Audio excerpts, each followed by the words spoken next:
В эфире новости экономики на Якутия-24. В студии работает Нургуяна Иванова.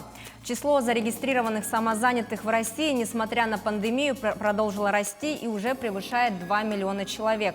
Об этом заявил премьер-министр Михаил Мишустин, выступая в Госдуме с отчетом о работе правительства за год. Отметим, что специальный налоговый режим для самозанятых, налог на профессиональный доход, позволяет гражданам установить на смартфон мобильное приложение «Мой налог» и работать легально без посещения налоговых органов и сдачи отчетности. Налоговая ставка в рамках этого режима при работе с физлицами составляет 4%, с юридическими – 6%.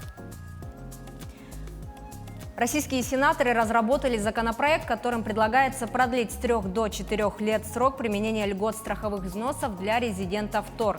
Поскольку совокупная ставка уплачиваемых резидентам взносов составляет всего 7,6%, законопроектом предусматривается продление на 1 год срока применения льгот страховых взносов для резидентов ТОР, созданных на территориях моногородов и закрытых административно-территориальных образований. Также сенаторы предлагают распространить право на применение пониженных тарифов страховых взносов на резидентов ТОР, получивших соответствующий статус по истечении 3-летнего периода функционирования ТОР и до вступления в силу соответствующего закона. Минприроды Российской Федерации оценивает обеспеченность страны запасами угля, распределенного фонда недр, при текущем уровне добычи в среднем в 100 лет.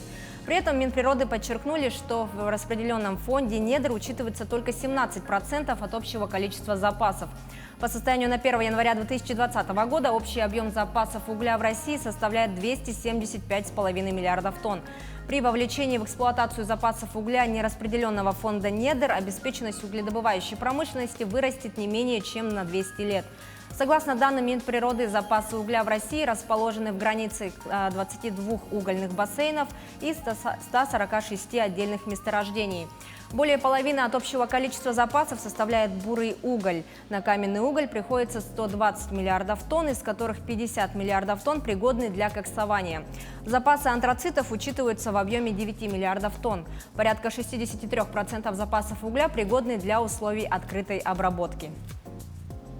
Власти республики направят на мероприятие по безопасному пропуску паводка свыше 98,5 миллионов рублей. Кроме этого, в резервном фонде на предупреждение и ликвидацию возможных ЧС на 2021 год предусмотрено 150 миллионов рублей.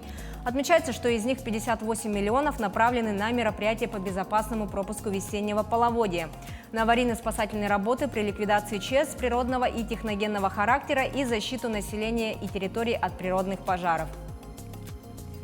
Власти Якутии намерены в 2021 году помочь 4 тысячам подростков найти работу на предприятиях региона. Это почти вдвое больше, чем в прошлом году. Трудоустройство несовершеннолетних граждан в возрасте от 14 до 18 лет в свободное от учебы время ведется в рамках госпрограммы региона «Содействие занятости населения» на 2020-2024 годы.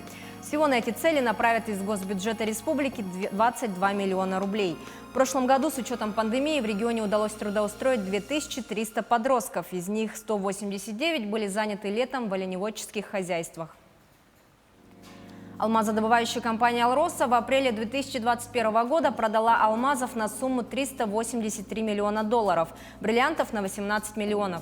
Таким образом, по сравнению с показателем апреля прошлого года, компания нарастила продажи алмазов 29 раз, бриллиантов 7,5 раза.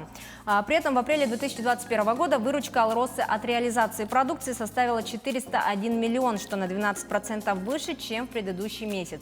Как сообщили в компании, в апреле спрос на ювелирную продукцию с бриллиантами на основных рынках сбыта был устойчиво высоким. При этом уровень запасов сырья в гранильном секторе остается умеренным, а ситуация на рынках необработанных алмазов постепенно смещается в сторону дефицита предложения из-за структурного сокращения действующих мощностей по добыче алмазов в мире. Результаты «Алросы» в апреле были поддержаны успешными аукционами высококачественного крупного алмазного сырья, а также сильными продажами бриллиантов. В продолжении темы крупнейший бриллиант в истории российской огранки компании «Алроса» массой 100,94 карата продан на состоявшемся в среду в Женеве аукционе «Кристис» за 14 миллионов 125 тысяч долларов США. Речь идет о бриллианте «The Spectacle». Бриллиант был создан из редкого алмаза массой 207,29 карата, добытого в 2016 году и ставшего одним из самых крупных добытых компаний в 21 веке. Изготовление бриллианта заняло у специалистов «Алросы» более 1,5 лет. Стоимость бриллианта оценивалась в 12-18 миллионов франков. К этому часу пока все новости. Будьте в курсе экономических событий на Якутия-24.